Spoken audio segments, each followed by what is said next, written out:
مرنے سے پہلے باپ نے اپنے بیٹے کو نصیحت کی کہ بیٹا کبھی بھی بیری کا درخت اپنے دروازے کے آگے نہ لگانا، کبھی بھی عورت کو راز نہ بتانا، اور کبھی بھی کسی پولیس والے سے یاری نہ لگانا۔ وہ فوت ہو گیا تو اس کے بیٹے کو تجسس ہوا کہ ان باتوں کے پیچھے راز کیا ہے، میں ضرور معلوم کروں گا۔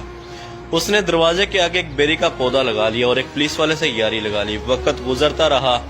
وہ پودا درخت میں تبدیل ہو گیا اور پولیس والے سے یاری بھی اس کی گہری ہو گئی۔ ایک دن وہ ڈیرے پہ گیا، اس نے وہاں بکرا ذبح کیا اور اس کا سر کاٹ کر ایک کپڑے میں لپیٹا جس پہ ہلکا پھلکا خون بھی لگا ہوا تھا۔ وہ لایا اور اس نے اپنی عورت کو دیا اور اس سے کہا کہ دیکھو میں نے غصے میں آ کے ایک آدمی کو قتل کر دے، یہ اس کا سر ہے، اس کو تم پیٹی میں چھپا دو اور یاد رہے کسی کو بتانا نہیں، ایسا نہ ہو کہ میں پھنس جاؤں۔ عورت نے کہا لائیے دیجئے، میں کسی کو نہیں بتاؤں گی۔ شام کو اس کی ایک سہیلی آئی تو اس نے اس سے کہا دیکھو میں تمہیں ایک راز کی بات بتانے لگی ہوں، لیکن تم کسی کو نہ بتانا، کیونکہ تم میری اچھی دوست ہو، میں تمہیں بتا رہی ہوں، تم کسی اور کو نہ بتانا کہ میرے بندے نے قتل کر دیا، سر کاٹ کے لایا، وہ میں نے پیٹی میں رکھ دیا ہے، دیکھو میں نے تمہیں اپنا راز دیا، تم کسی اور کو نہ بتانا۔ عورت کہتی ہے کہ میں کسی کو بتاؤں گی، بھلا تم تو میری بڑی اچھی دوست ہو۔ وہ نکلی، دوسرے گھر میں گئی تو اسی طرح اپنے خاص دوست کو جا کے اس نے بھی یہ بات بتا دی، تمہیں بتانے لگی ہوں، تم کسی اور کو نہ بتانا،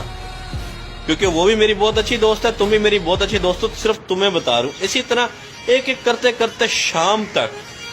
پورے گاؤں میں بات پھیل گئی کہ فلانے شخص نے قتل کیا اور اس کا سر پیٹی کے اندر پڑا ہے۔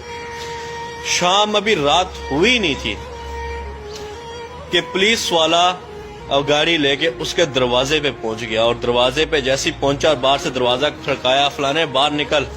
ہمیں پتہ چلا کہ تو نے قتل کیا ہے۔ جیسی وہ بندہ گھر سے باہر نکلا تو گھر کے آگے بیری کا درخت تھا، اب اس نے پگڑی پہنی ہوئی تھی۔ پنجاب کے لوگ، دیہاتوں کے لوگ آج بھی جانتے کہ پگڑی کی کیا عزت ہوتی ہے۔ جیسی وہ دروازے سے باہر نکلا تو ہوا کا جھونکا آیا اور بیری کی ٹہنی نیچے سے جو گزری اس کی پگڑی کو کانٹے لگے اور پگڑی ساروں کے سامنے نیچے گر گئی، یعنی کہ ساروں کے سامنے اس کی پگڑی نیچے گر گئی، اس کی عزت خراب ہوگی۔ اور جیسی وہ باہر نکلا تو پولیس والا جو اس کا دوست بنا ہوا تھا اس نے اس کو گردمان سے پکڑ لیا، اس نے بولا تو نے قتل کیا، بتا کہ اس کا سر کہاں ہے۔ اس نے کہا کہ سب ٹھنڈے ہو جاؤ، میں تمہیں پوری بات بتاؤں گا، سب کچھ دکھاؤں گا بھی صحیح، لیکن 2 منٹ صبر کرو، میری بات سن لو۔ لوگوں نے کہا بھائی سناؤ کیا بات ہے، ایک تم قتل کر کے آئے ہو، ابھی ہمیں کہہ رہے تم بات بھی سناؤ گے۔ اس نے کہا بھائی دیکھو میرے باپ نے مرنے سے پہلے مجھے نصیحت کی تھی بیٹا کبھی اپنے دروازے کے آگے بیری نہ لگانا، وہ میں نے لگائی، دیکھو جب میں باہر نکلا تو سب سے پہلے ہوا کا جھونکا آیا، اس بیری نے میری پگڑی اتار پھینکی، ساروں کے سامنے میری عزت خراب کر دی۔ دوسرا اس نے کہا تھا کبھی عورت کو راز نہ بتانا، میں نے راز اپنی گھر والی کو بتایا، اس نے دیکھو شام تک سب کو پتہ چل گیا اور میں پھنس گیا۔ اور اس نے تیسری بات کہی تھی کبھی پولیس والے سے یاری نہ لگانا، دیکھو آج یہ یار جو میرا 12-13 سال سے یار تھا، اسی نے سب سے پہلے آ کے میرا گردمان پکڑا، یہاں تک کہ مجھ سے پوچھا بھی نہیں کہ کیا معاملہ ہے۔ پھر وہ گیا اندر سے، اس نے پیٹی کھولی اور جا کے وہ بکرے کی سری لے کے آیا اور اس نے دکھائی کہ یہ وہ سارا ماجرا کہ میں ان رازوں کو جاننا چاہتا تھا کہ میرے باپ نے مجھے نصیحت کیوں کی، اور آج میں جان چکا ہوں کہ نصیحت کیوں کی۔ میرے بھائی عورت کا تعلق اس لیے ہے کہ وہ ایک کمزور ذات ہے، یہ نہیں کہ وہ بے وفا ہے، یہ کہ وہ کمزور ذات ہے، اس کے دل میں زیادہ بات مضبوط رہتی نہیں، وہ ہلکی سی کسی کے ساتھ کرتی ہے، وہ کسی کے ساتھ کرتی ہے اور بات پھیل جاتی ہے۔ پولیس والے سے یاری اس لیے نہیں